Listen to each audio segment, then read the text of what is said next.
American Madison Keys' eyes were clear. American Madison Keys is locked in as U.S. Open approaches. Madison Keys' eyes were clear and steely last week in Stanford, California, at the Bank of the West Classic, where she overpowered a succession of opponents with that walloping serve and aggressive forehand to win her first title on U.S. soil. It was just in the nick of time. The players are on the road to the U.S. Open now, and Keys, 22, has long been touted as the natural successor to the Williams sisters. But those hopes were put on hold when a left wrist injury, which ultimately required 2 surgeries, kept Keys from playing this year until March. "It hasn't been the easiest season," Keys told reporters Sunday after she defeated fellow American slugger Coco Van for the Bank of the West title. It was a reference to time missed due to her injury. But she added that she's confident in her game now. She feels like she's on the right track. "It feels amazing to have a title at home and on hard courts," she said, aware that the most important segment of the season for American players is now underway. The hard-court U.S. Open Series comes to a crescendo at Flushing Meadows at the end of this month. Keys has been flummoxed by successive fourth-round losses the past 2 years in her home Grand Slam. She's penetrated deeper at the 2 other majors played on fast courts, the Australian Open and Wimbledon.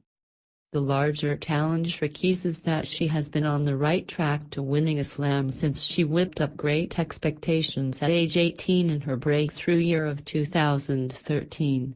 She went on to make the semi-finals of the Australian Open in 2015 and punched through into the top 10 last year.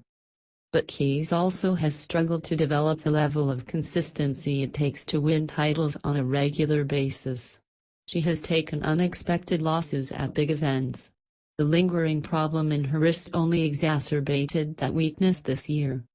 Keys belted her way to the final in Rome in 2016, losing to Serena Williams. This year at that event, she wasted all that good karma in a first-round loss to number 33 ranked Daria Gavrilova. Keys would play just 2 matches after that loss to Gavrilova, at the French Open, before deciding to risk a second surgery to alleviate her wrist pain. She had a losing record for the year at the onset of Stanford, which just goes to show how explosive and dangerous she is when the stars align, and she can keep them ordered. "It's just great to see her back being healthy," ESPN analyst Chris Evert said when Keys returned to for the first time this year in March at Indian Wells. "I still think she's definitely going to win a Grand Slam, whether it's this year or next year. I think it's in the cards for her. We all know the potential is there."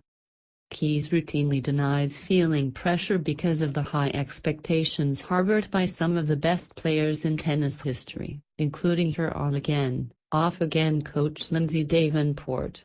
But part of becoming a great player is embracing that pressure and learning to live with it. Keys appears to be doing that. After taking a second-round loss to number 290 Petra Martic at the French Open and opting for a second wrist surgery, Keys' team advised against her playing Wimbledon. She overruled them and entered anyway because she loves that tournament and playing on grass. "It's just pure happiness that I was able to get myself healthy enough to play here," Keys said in a news conference at the All England Club after her first-round win over Japan's Naoya Hibino. Keys went into the second round short of practice, with just 11 matches under her belt in 2017, and she ran out of steam in 3-set loss to Camila Giorgi. But Keys left Wimbledon without fears or doubts about her wrist, her appetite whetted for the summer. Her enthusiasm showed at Stanford in her back-to-back straight-set wins over Wimbledon champion Garbine Muguruza in the semi-finals and Van Gogh in the final. There might have been an extra few foot-pounds of pressure for the 5'10" Keys in the final, because Van Gogh, who stands 6'1" and is almost 4 full years older at 25, has been aggressively positioning herself as the next great player from the US. They are similar in most ways, Their game's loaded with power and shot-making ability. I kind of went in with feeling no pressure, in a weird way," Keys, now ranked number 17, said afterward. She acknowledged that number 20 Van Gogh has had an amazing season, accumulating a 24-12 record. Van Gogh also matched Keys' best Grand Slam result with a run to the Australian Open semi-finals.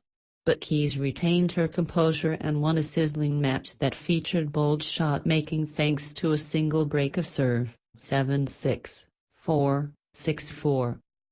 "I think that Madison is incredibly underranked," ESPN analyst Brad Gilbert said this spring. "Because with her talent level, she should be top 5.